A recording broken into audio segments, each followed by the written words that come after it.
everyone. Welcome back to Talk Money with Tish, the podcast where we break down smart money moves and help you build wealth and create a lasting legacy. So I'm Tish, and as always, I'm joined by my fabulous co-host, Christina. Christina, how's it going today? It's going great. I'm feeling really good and excited about today's topic. Um, really, because we're going to probably call some people out, including maybe our own past selves. So it's okay. Yes, I already know where this is going. So today we're actually going to be talking about the opportunity cost of holding cash, aka why parking too much money in a savings account might actually be holding you back financially. Exactly. A lot of people feel like they're being responsible by keeping huge amounts of cash in their bank accounts. But what they don't realize is that they're actually losing money over time. Yeah, that's correct. And before y'all start thinking we're about to tell you to invest everything and not keep any liquid cash, don't worry, that's not the case. We're actually going to cover how to find the right balance between liquidity and growth. So you're set up both for financial security and financial success. So, what is opportunity cost?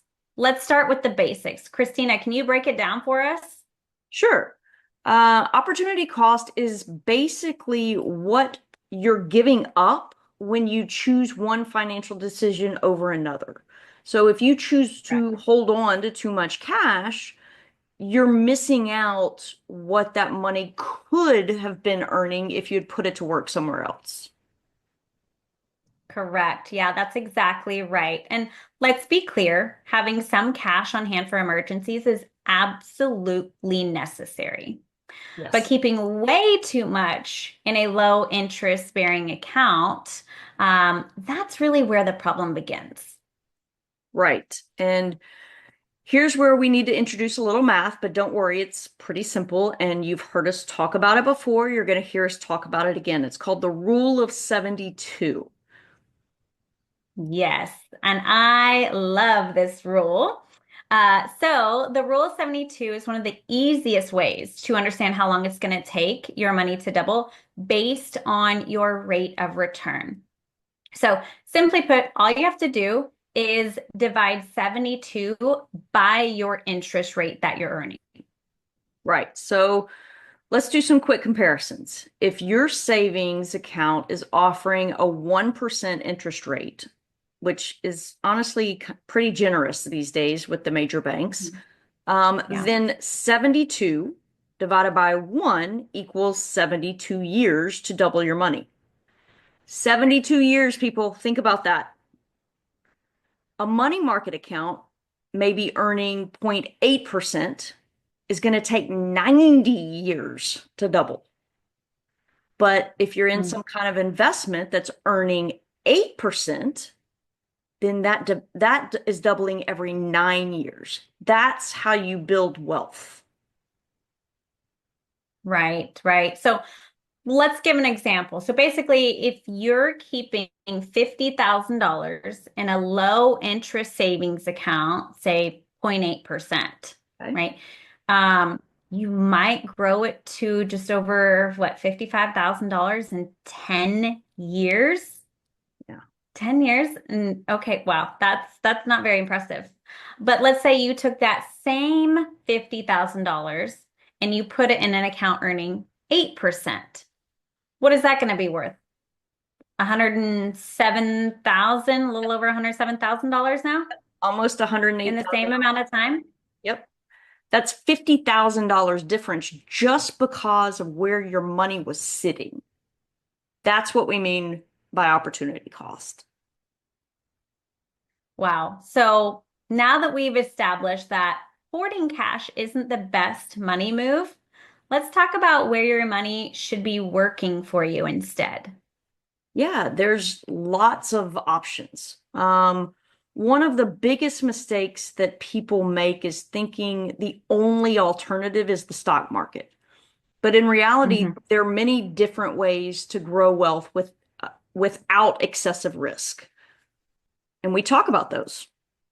Yep, yep, exactly. So Think index strategies. This is where the index strategy works great. So these include things like index universal life policies, fixed index annuities, other types of indexed structured financial tools.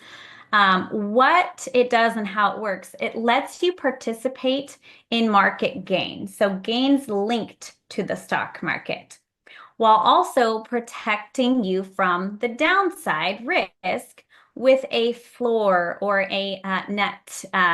So you can't lose any money. You don't have to worry about when the market fluctuates and the volatility. Right. It gives you, the best of both worlds, essentially. You're getting that growth potential, but you're also getting that protection from loss. So, strategies like IULs can even also offer like tax-free retirement income as well on top of Mhm. that. That's true. And that's a good point because let's be real. Nobody enjoys paying taxes more than they have to, right? So if you can have your money growing, if you can have it protected from loss and you can access it tax free, it's a win-win-win scenario. Absolutely. So, okay, let's kind of wrap this up with some practical steps.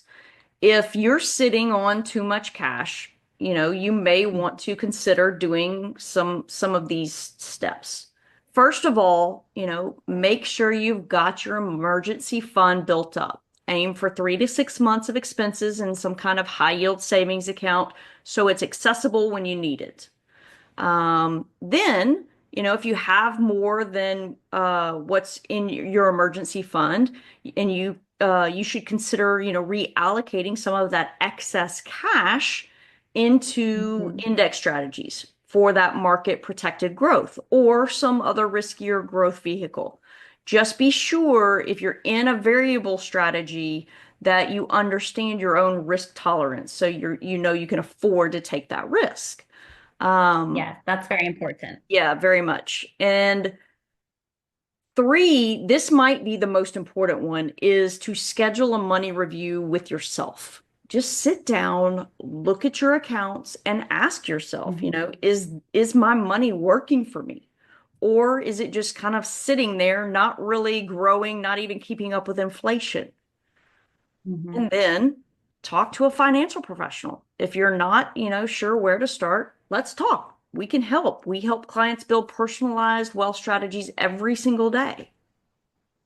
Yes, yes. And thank you so much for sharing those practical steps. Honestly, the schedule a money review. This is something that me and my family do every single year. Even though we've been working in this industry for almost 7 years now, this is extremely important because it's all about tracking and attacking our goals so that our money is again working for us and we're not having to deal with this opportunity cost, right? And looking back and not having any regrets because we took those steps and implemented a plan, right? So, bottom line, guys, cash is not a wealth building tool. While you need some liquidity, you need a proper emergency fund. Everything else, your money should be working for you, not just sitting in accounts collecting dust. Right. So if you're ready to get strategic with your money and you want to start making wealth building moves, just know we're here to help. And you can always book a consultation with us, whenever you're ready, to start looking at it. Yeah. So, thanks again, guys, for tuning in to Talk Money with Tish, and we'll see y'all next time.